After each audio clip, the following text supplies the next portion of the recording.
to the get-go. It's Monday morning, and I decided to come out early and do a little plein air painting. A few small pieces, a little pen and ink, and a little pastel, and a little watercolor.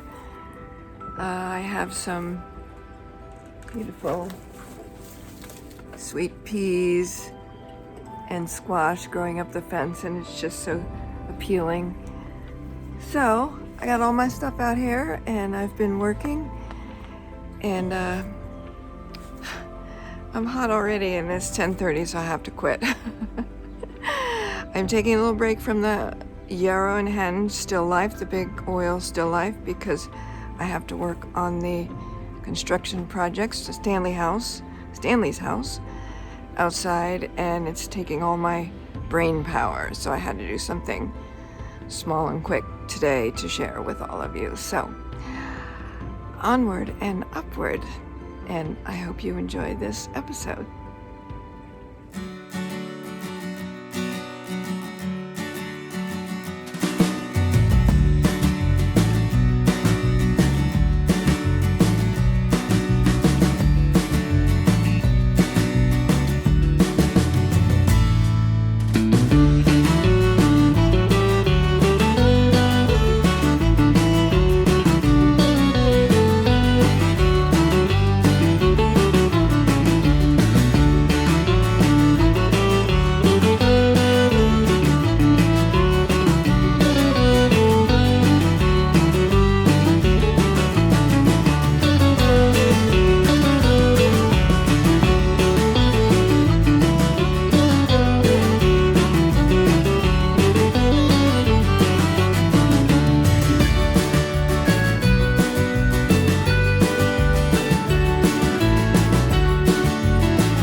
here's an update on my pond.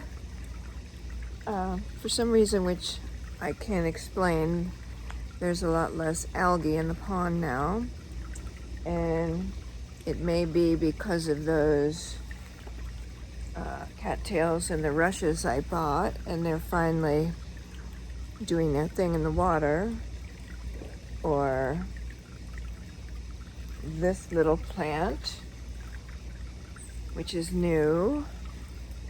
But truthfully, I don't know, because it's usually the heat causing the algae, and we've had really, really hot temps for days and days. So I'm confused, but I am so giddy with all the plants that are just looking really happy. It's just this funny little test pond, and there's this whole little microclimate here. But I wanted to show you something up close, which I just discovered this morning. I love these pretty little airy flowers. I don't know what they are, but I planted them a few summers ago, and now they're looking really good. There's another one over there. I just love the airy feel of them. And there's the old cattails, the baby cattails, and these are my new cattails. Aren't they cool? And these are these rushes. They're taller than me, and they have these funny little flowers, I guess. Flowers, but this is what I want to show you. See these funny little things floating around? I didn't know what they were,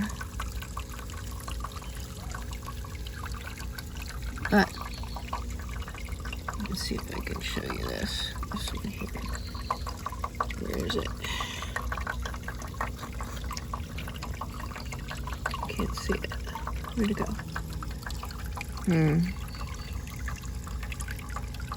They're little snails.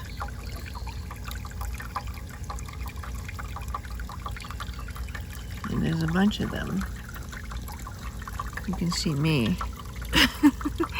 It's really hard to get a decent picture of this water because of the reflections. See the little snail? Let's see if I can get this up close. Where is it? This one?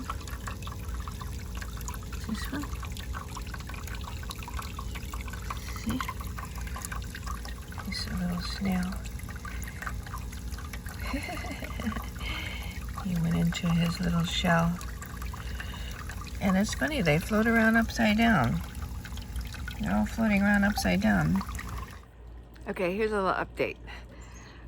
I did a little Google search, and indeed, there are snails that eat algae.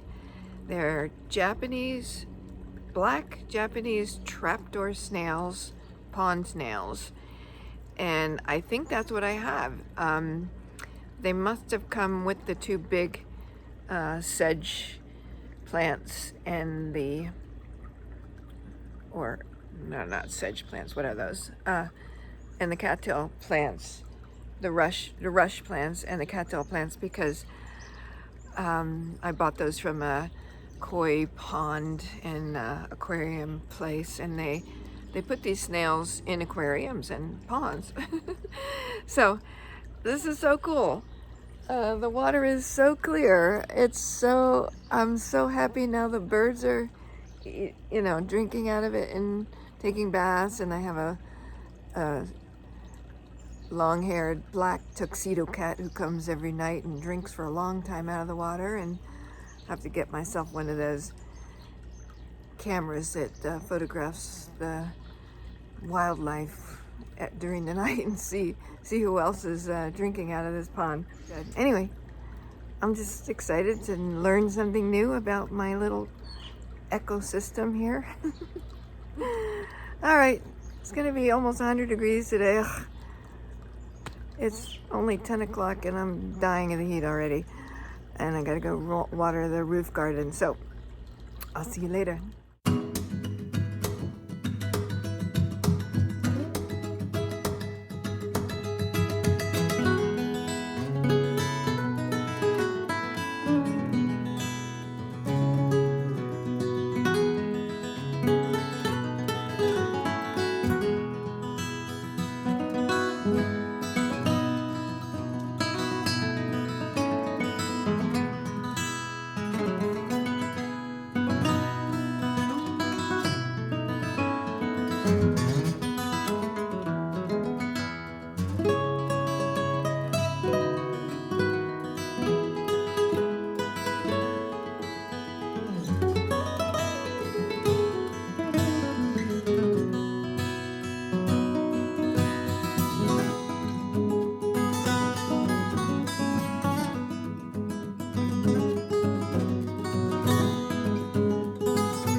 Friday. And I'm resistant. It's getting hot already. It's only like 10 o'clock or something. I'm just tired of this heat. And Pierre doesn't have anything to do. Kitty. Hey, little kitty. He's so cute. He gets me going. Welcome to the get-go. I have to go up these ladders right now and measure for the big board that's up there, which is going to be one of the joists. I have 2 long joists to put up here and then some smaller ones. I'm just dying to get these 2 long ones up because they're the hardest. And I need to get me going. Okay, before I melt, I'm gonna get started. Wish me luck.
The angle problem again. The saw doesn't go all the way over to get the right angle. This is where my brain shuts off. I need to make a double cut, and I've researched it like 5 times and I've figured it out, but then I can't make it work. I need my own little angle servet. Okay, I gotta figure it out again. It's been months since I know I have to do a 90-degree cut, and then I have to do some other cut. And that's what I can't figure out. Ah! Okay, it's sort of coming back to me. First I have to cut the end off. Then I have to use a 45-degree jig, and a jig with a 45-degree angle on it. The problem is, in order to do that, I have to hold the board at an angle, and it's 12 feet long. So I'm gonna have to move the table over and move the saw way over there so I can set up the board going this way. Now it's all coming back.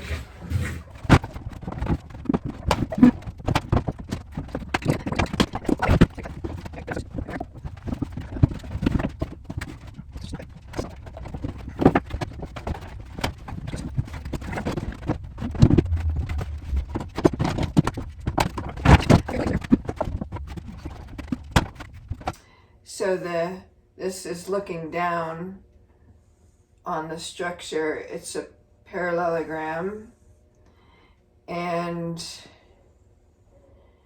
I've got these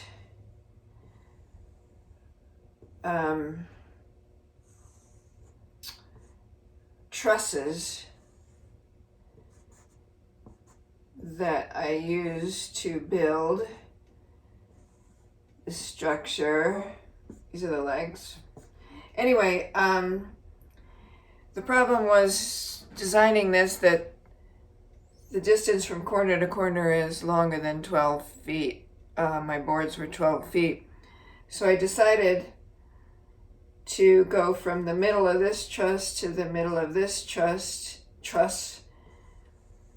with boards, which end up being a little over 10 feet. Same with here. And then I could put shorter boards going across here.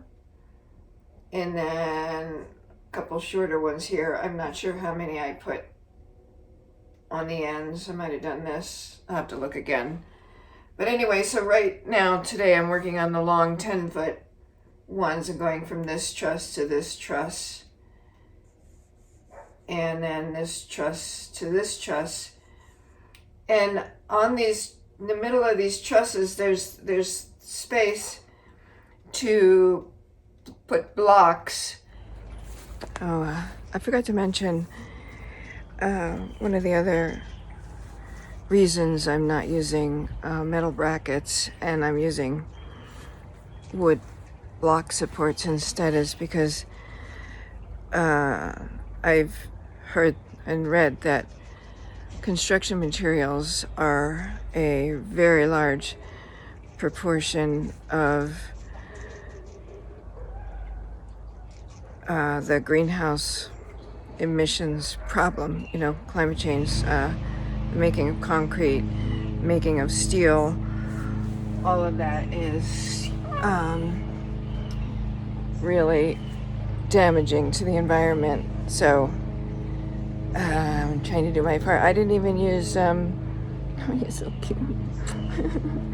I didn't even use concrete on these posts, so we'll have to talk about that another time. He's as much of a ham as I am. Okay, I'm going to say again, I'll probably keep saying throughout all these videos, don't copy what I'm doing. I am no professional. I am not teaching you anything. I'm just sharing my crazy shenanigans in my garden, and I love to build stuff. And I don't have a lot of funds, so I tend to use things I've found or gotten for cheap on Craigslist or from my neighbor, or and I'm also trying to be smart and not use a lot of resources from the planet, you know? That's one of the main reasons I'm not using a bunch of metal brackets while I'm installing these joists. I'm just toe nailing it in, not nailing, I'm toe screwing it in with long screws and using lots of them. But probably nothing I do is up to any code. And I do the best I can safety-wise. My problem is a lot of the wood I get is twisted or warped or whatever, and very hard to clamp correctly. So what I did yesterday, you know, holding the piece of wood while I use the saw, that's a no-no. You gotta clamp things, but I couldn't clamp it yesterday, so I just put as much weight as I could on it, and I clamped it very good over on the other end. So, but these are chances you shouldn't take. I'm just, I know my saw, and I read the manual. I know all the, the dangers. I know things can go flying around, so I'm just really careful. Wear my glasses. And anyway, just be careful. Don't follow me. This is my disclaimer.